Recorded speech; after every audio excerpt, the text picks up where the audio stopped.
नमस्कार साथियों, मैं अनीता श्रीवास्तव आपका हार्दिक अभिनंदन करती हूँ। श्रीमद् वाल्मीकि रामायण में आज का प्रसंग है भरत का नंदीग्राम में जाकर श्री राम की चरण पादुकाओं को राज्य पर अभिषिक्त करके उन्हें निवेदन पूर्वक राज्य का सब कार्य करना।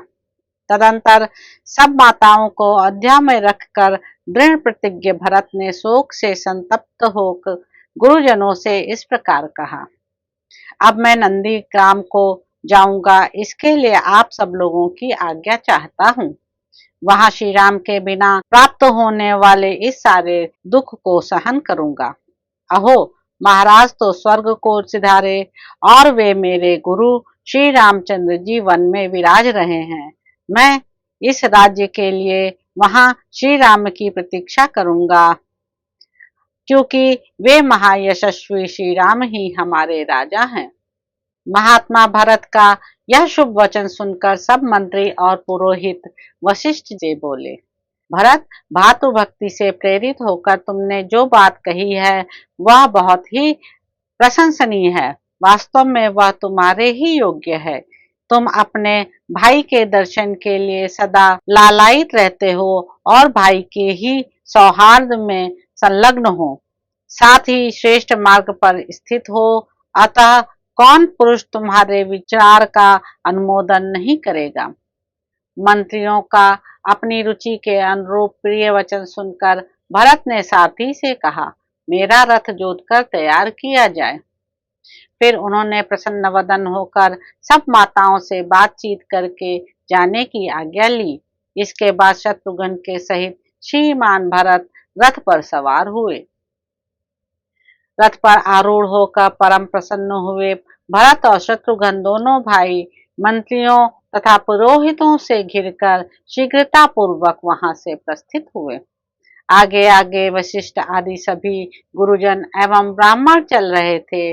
उन सब लोगों ने अयोध्या से पूर्वाभिमुख होकर यात्रा की और उस मार्ग को पकड़ा जो नंदीग्राम की ओर जाता था। भरत के प्रस्थित होने पर हाथी, घोड़े और रथों से भरी हुई सारी सेना भी बिना बुलाए ही उसके पीछे पीछे चल दी और समस्त पुरवासी भी उनके साथ हो लिए। धर्मात्मा भातृवत्सल भरत अपने मस्तक पर भगवान श्री राम की चरण पादुका लिए रथ पर बैठकर बड़ी शीघ्रता से नंदीग्राम की ओर चले। नंदीग्राम में शीघ्र पहुंचकर भरत तुरंत ही रथ से उतर पड़े और गुरुजनों से इस प्रकार बोले, मेरे भाई ने यह उत्तम राज्य मुझे धरोहर के रूप में दिया है। उनकी ये सुवर्ण विभूषित चरण पादुकाएं ही सबके योगक्षेम का निर्वाह करने वाली है।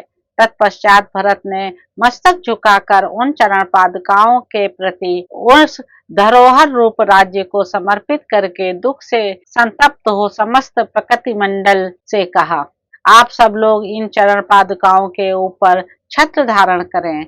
मैं इन्हें आर्य रामचंद्र जी के साक्षात चरण मानता हूँ। मेरे गुरु की इन चरण पादुकाओं से ही इस राज्य में धर्म की स्थापना होगी। मेरे भाई ने प्रेम के कारण ही यह धरोहर मुझे सौंपी है, अतः मैं उनके लौटने तक इसकी भली भांति रक्षा करूंगा। इसके बाद मैं स्वयं इन पादुकाओं को पुनः शीघ्र ही श्री रघुनाथ जी के चरणों से संयुक्त करके इन पादुकाओं से सुशोभित श्री राम के उन युगल चरणों का दर्शन करूंगा।